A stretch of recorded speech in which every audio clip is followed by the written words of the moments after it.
Chapter 57. How Ralph Nickleby's auxiliary went about his work, and how he prospered with it.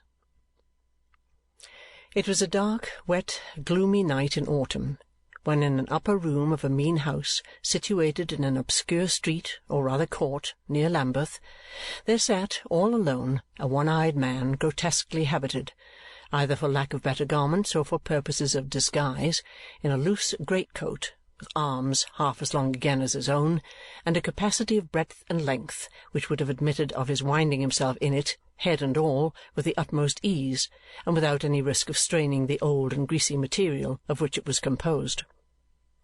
So attired, and in a place so far removed from his usual haunts and occupations, and so very poor and wretched in its character, perhaps Mrs. Squeers herself would have had some difficulty in recognizing her lord.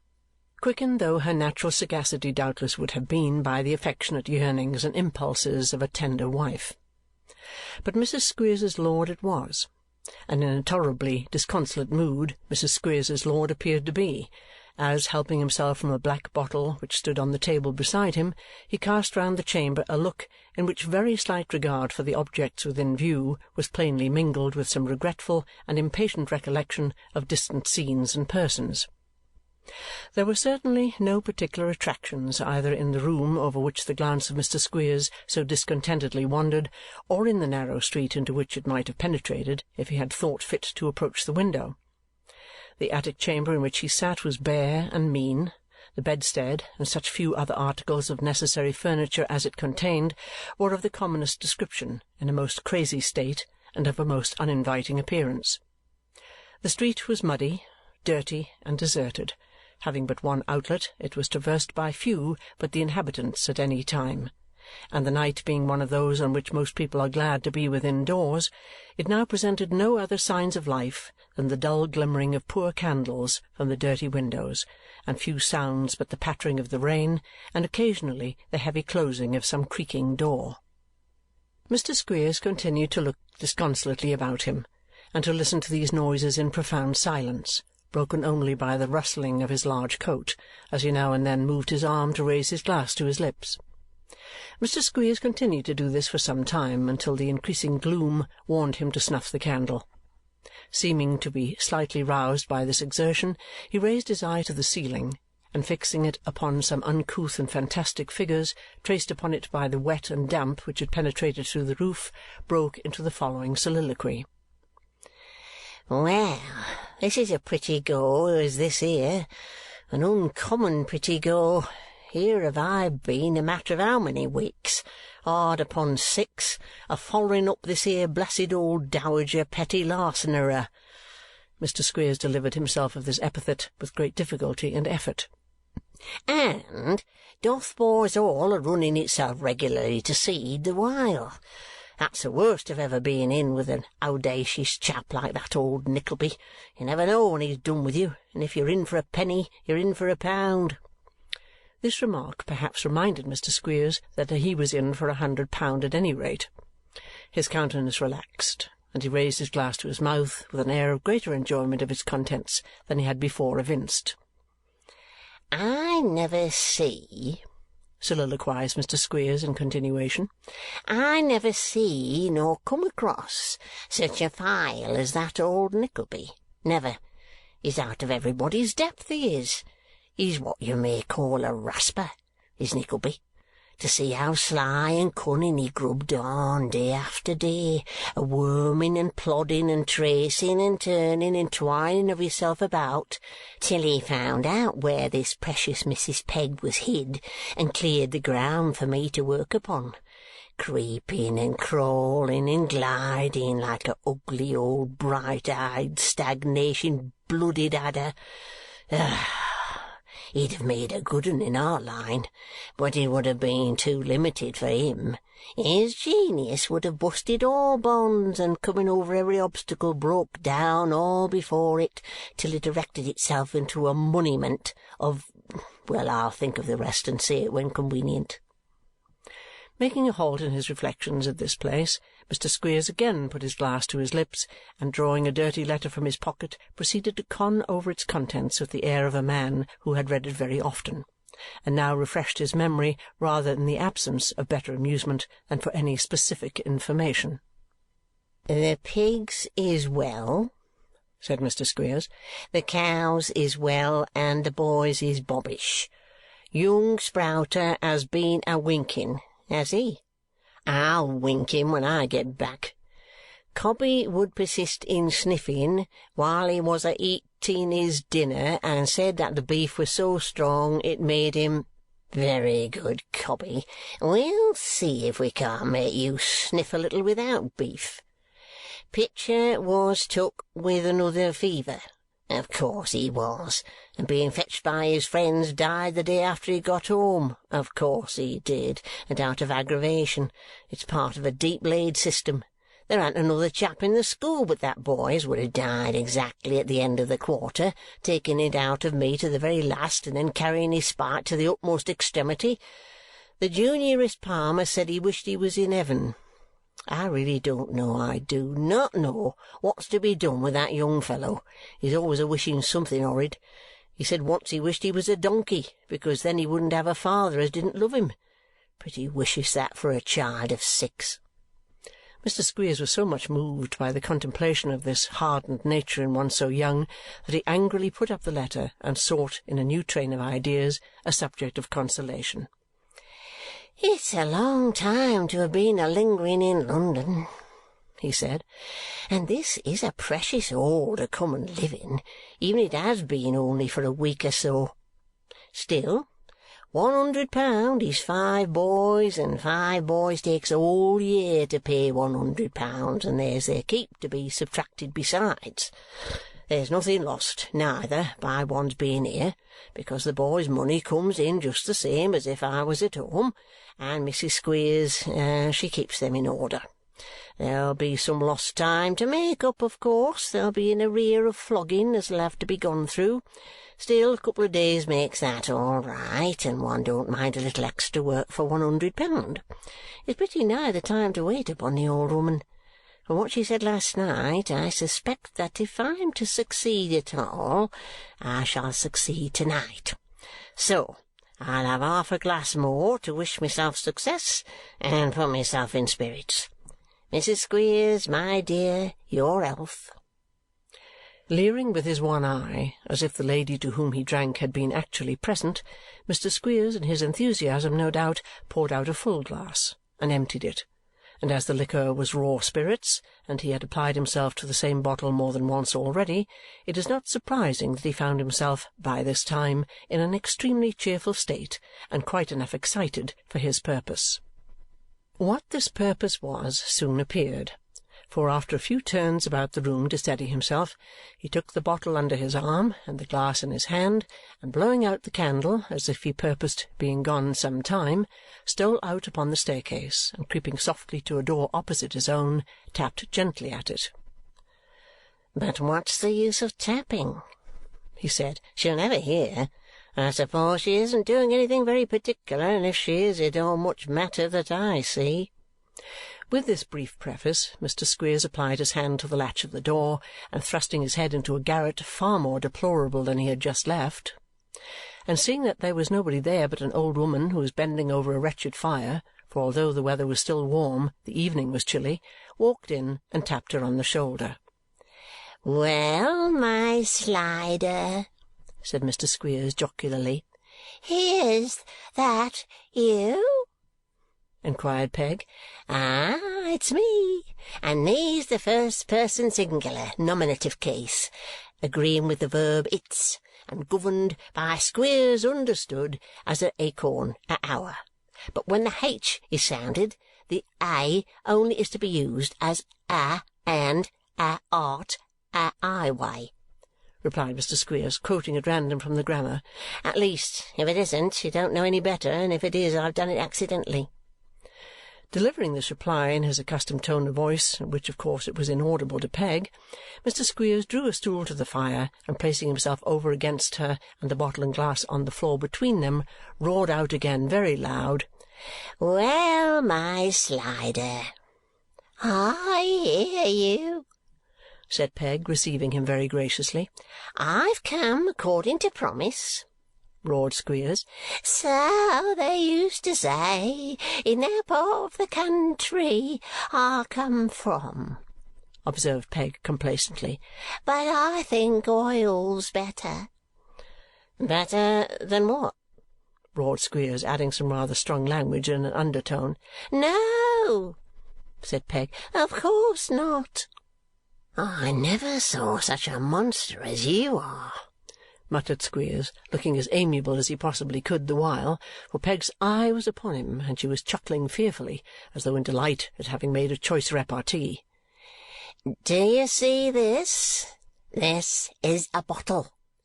I see it, answered Peg. Well, and do you see this? Bawled Squeers. This is a glass.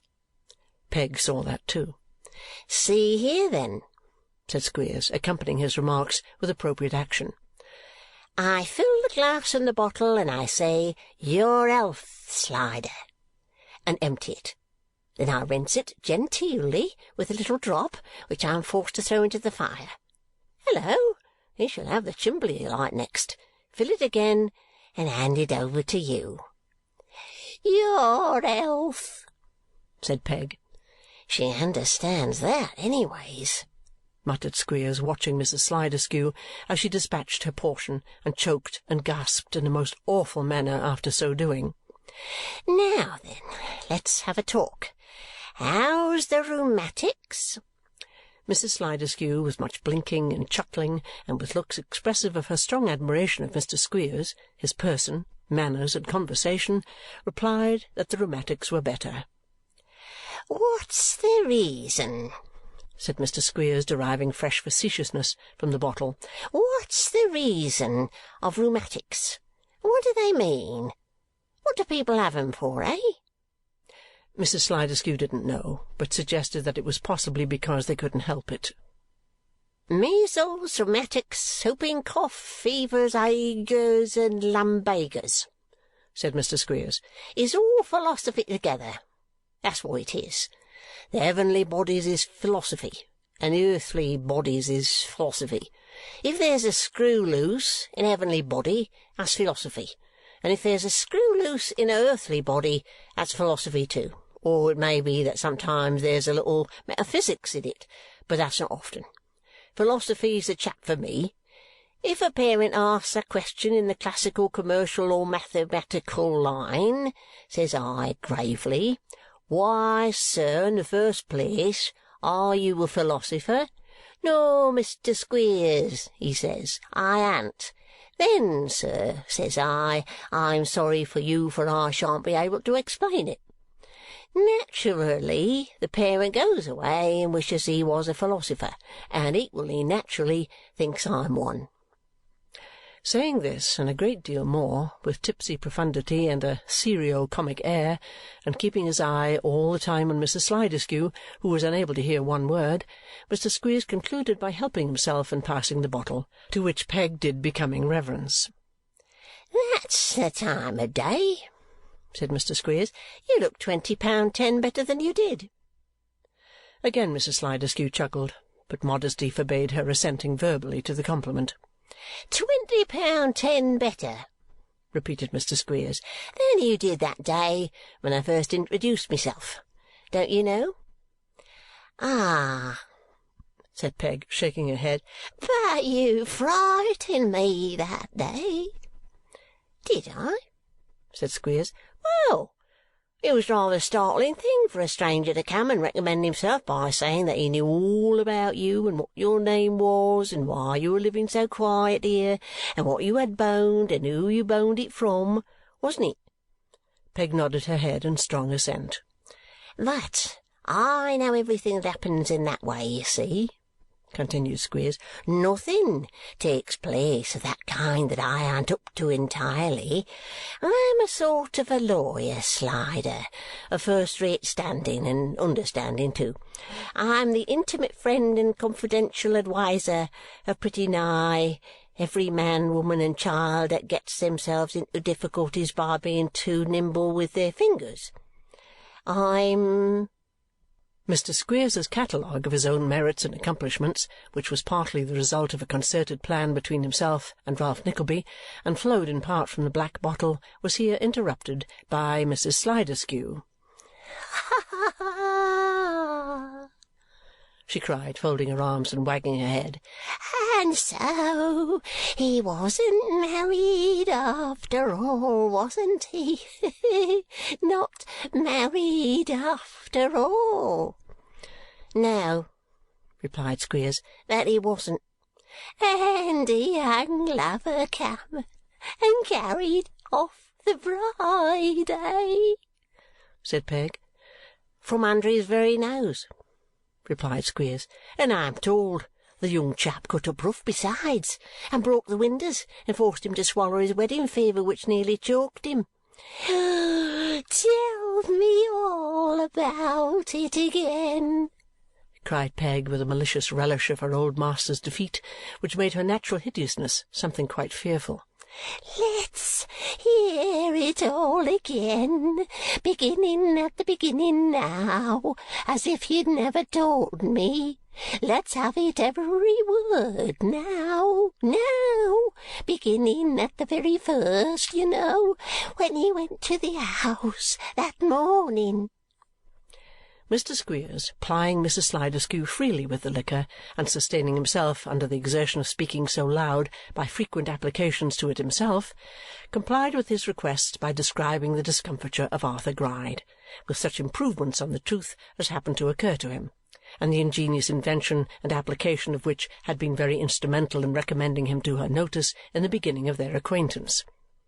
Mrs. Sliderskew was in an ecstasy of delight, rolling her head about, drawing up her skinny shoulders, and wrinkling her cadaverous face into so many and such complicated forms of ugliness as awakened the unbounded astonishment and disgust even of Mr. Squeers. "He's a treacherous old goat," said Peg, "and cozened me with cunning tricks and lying promises. But never mind, I'm even with him. "More than even, Slider," returned Squeers. "You'd have been even with him if he got married. But with the disappointment besides, you're a long way ahead. Out of sight, Slider, quite out of sight. And that reminds me," he added, handing her the glass, "if you want me to give you my opinion of them deeds, and tell you what you better keep and what you better burn, why, now's your time, Slider." "There ain't no hurry for that," said Peg, with several knowing looks and winks. "Oh, very well," observed Squeers. "It don't matter to me. You asked me, you know. I shouldn't charge you nothing, being a friend. You're the best judge, of course, but you're a bold woman, Slider." "How do you mean, bold?" said Peg. "Why, I only mean that if it was me, I wouldn't keep papers as might hang me littering about, when they might be turned into money, them as wasn't useful made away with, and them as was laid by somewheres safe. That's all," returned Squeers. "But everybody's the best judge of their own affairs. All I say is, Slider, I wouldn't do it." "Come," said Peg, "then you shall see 'em." "I don't want to see 'em," replied Squeers, affecting to be out of humour. "Don't talk as if it was a treat. Show 'em to somebody else and take their advice." Mr. Squeers would, very likely, have carried on the farce of being offended a little longer, if Mrs. Sliderskew, in her anxiety to restore herself to her former high position in his good graces, had not become so extremely affectionate that he stood at some risk of being smothered by her caresses. Repressing with as good a grace as possible these little familiarities, for which there is reason to believe the black bottle was at least as much to blame as any constitutional infirmity on the part of Mrs. Sliderskew, he protested that he had only been joking, and, in proof of his unimpaired good humour, that he was ready to examine the deeds at once, if by so doing he could afford any satisfaction or relief of mind to his fair friend. "And now you're up, my Slider," bawled Squeers as she rose to fetch them, "bolt the door." Peg trotted to the door, and after fumbling at the bolt, crept to the other end of the room, and from beneath the coals, which filled the bottom of the cupboard, drew forth a small deal-box. Having placed this on the floor at Squeers's feet, she brought from under the pillow of her bed a small key, with which she signed to that gentleman to open it. Mr. Squeers, who had eagerly followed her every motion, lost no time in obeying this hint, and, throwing back the lid, gazed with rapture on the documents which lay within. "Now, you see," said Peg, kneeling down on the floor beside him and staying his impatient hand, "what's of no use will burn. What we can get any money by we'll keep, and if there's any we could get him into trouble by, and fret and waste away his heart to shreds, those we'll take particular care of, for that's what I want to do, and what I hoped to do when I left him." "I thought," said Squeers, "that you didn't bear him any particular goodwill. But I say, why didn't you take some money besides?" "Some what?" asked Peg. "Some money," roared Squeers. "I do believe the woman hears me and wants to make me break a vessel so that she may have the pleasure of nursing me. Some money, Slider, money." "Why, what a man you ought to ask!" cried Peg with some contempt. "If I had taken money from Arthur Gride, he'd have scoured the whole earth to find me. Aye, and he'd have smelt it out and raked it up somehow if I had buried it at the bottom of the deepest well in England. No, I knew better than that. I took what I thought his secrets were hid in, and them he couldn't afford to make public, let him be worth ever so much money. He's an old dog, a sly, old, cunning, thankless dog. He first starved and then tricked me, and if I could, I'd kill him." "All right, very laudable," said Squeers. "But first and foremost, Slider, burn the box. You should never keep things as may lead to discovery. Always mind that. So, while you put it to pieces, which you can easily do, for it's old and rickety, and burn it in little bits, I'll look over the papers and tell you what they are." Peg expressing her acquiescence in this arrangement, Mr. Squeers turned the box bottom upwards, and tumbling the contents upon the floor, handed it to her, the destruction of the box being an extemporary device for engaging her attention in case it should prove desirable to distract it from his own proceedings. "There," said Squeers, "you poke the pieces between the bars, and make up a good fire, and I'll read the while. Let me see. And taking the candle down beside him, Mr. Squeers, with great eagerness and a cunning grin overspreading his face, entered upon his task of examination.